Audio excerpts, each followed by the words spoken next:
I know Bryce Young's hard to corral, but you got a lot of pressure on him from time to time. What was the key to that?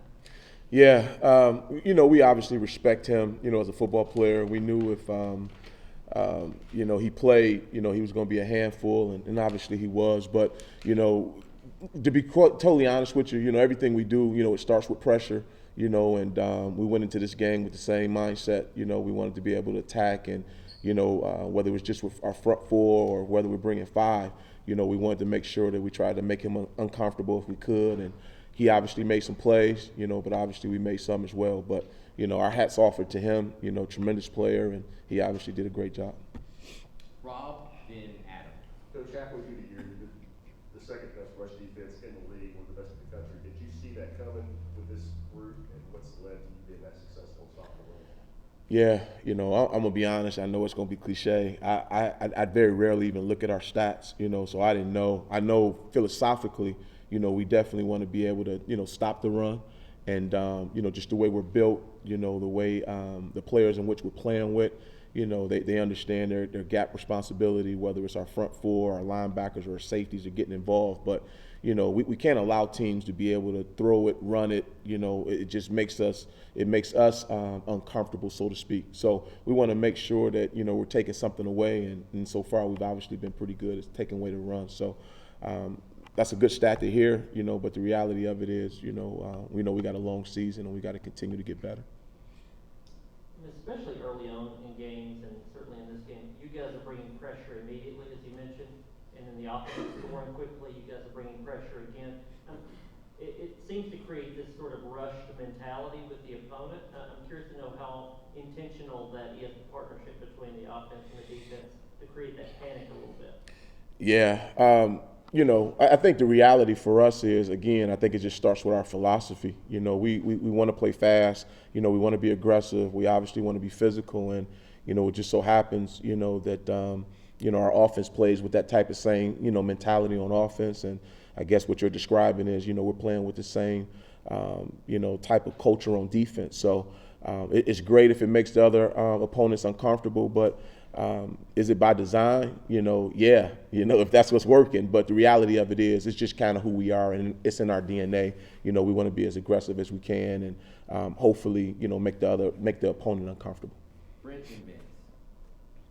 Coach, in the secondary, you're playing all kinds of parts in different places. When you went back and watched it, how impressed were you with some guys who have not played a lot? They got thrown into the fire like that. And then the second question, too, how impressed are you with your defense in a sudden change situation?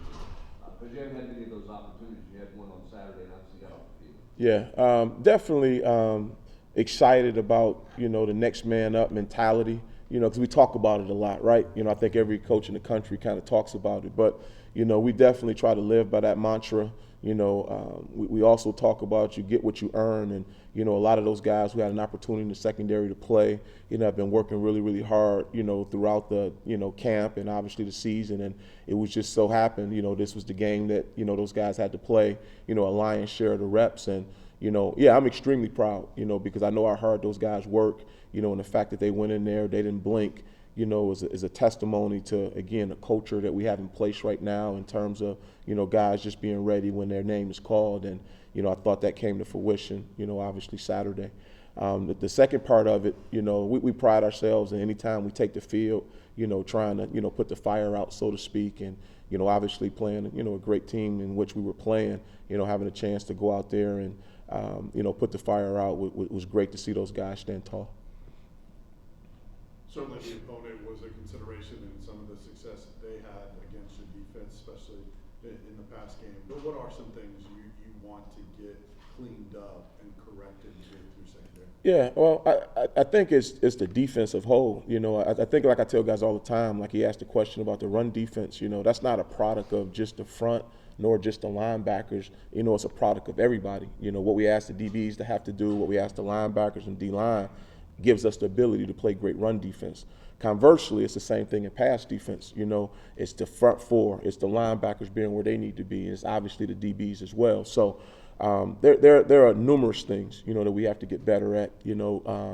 Obviously when he breaks contain, making sure we're taking the proper angles that way. Continuing to finish when the ball's in the air. But that's football. You know, we work on those things every week, you know, and I've definitely seen some progress, you know, but we realize we're still a work in progress overall. Patrick and Ben?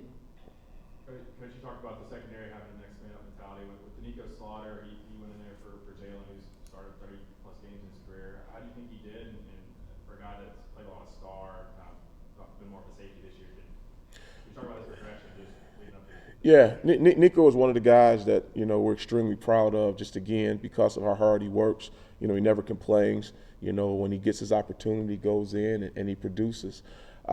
You know, one of the things that I think is one of his strengths, he's very versatile. You know, I think you mentioned, you know, he's played star. You know, we even played him at corner during the spring. You know, he's played both safety spots. And like I tell guys all the time, the more you can do, the more value you bring. And he's extremely valuable for us right now because he's a plug-and-play player. You know, really, it doesn't matter what position, so to speak. How did he play? You know, he showed some flashes. You know, he did some really good things. I think he'll be the first one to tell you there's obviously some things he needs to do better. But the good news with him is I know he's going to work toward it, and I think he'll be even better for the experience that he got, you know, this past weekend. Where did that Jeremy Banks performance rank in your 2 years that you've been with him? It just seemed like he was all over the field from the moment the game started to the end of the game. Yeah, honestly, it was just, you know, Banks being Banks. You know, he plays extremely hard. You know, he hustles to the ball every single snap. You know, he's just one of those guys that you have to slow him down, then speed him up. And, you know, when you have that type of mentality, you know, typically he's more right than he is wrong. So we're always proud of Jeremy. You know, we know exactly what we're going to get in terms of effort and, you know, physicality. And, you know, at this point, you know, there are obviously still some things he knows he needs to work on to get cleaned up. But, you know, we were obviously pleased with, you know, how hard he played this weekend. Finish with Jimmy. What have you seen out of UT Martin's offense and their passing play? Yeah, they're very versatile, you know, in terms of, you know, what they're doing. You know, they have some elements of the team that we just saw this past weekend, and I think they also have some elements in, you know, in their throw game in terms of what our offense does. So their scheme is very good. You know, I like their quarterback. He's very savvy. You know, he's made a lot of plays for those guys, and, you know, they got good skills. So, we're, you know, again, like we tell guys all the time, we don't take anybody lightly. You know, we know these guys are going to come in ready to play, and, you know, we're working extremely hard to make sure that we're ready to play as well. And, you know, I got a lot of confidence in our guys and the maturity that we have and the leadership that we have. And, you know, we know we'll get their best effort, and they're going to get our best effort as well. Thank you, Coach. Okay. Thank you, guys. All right.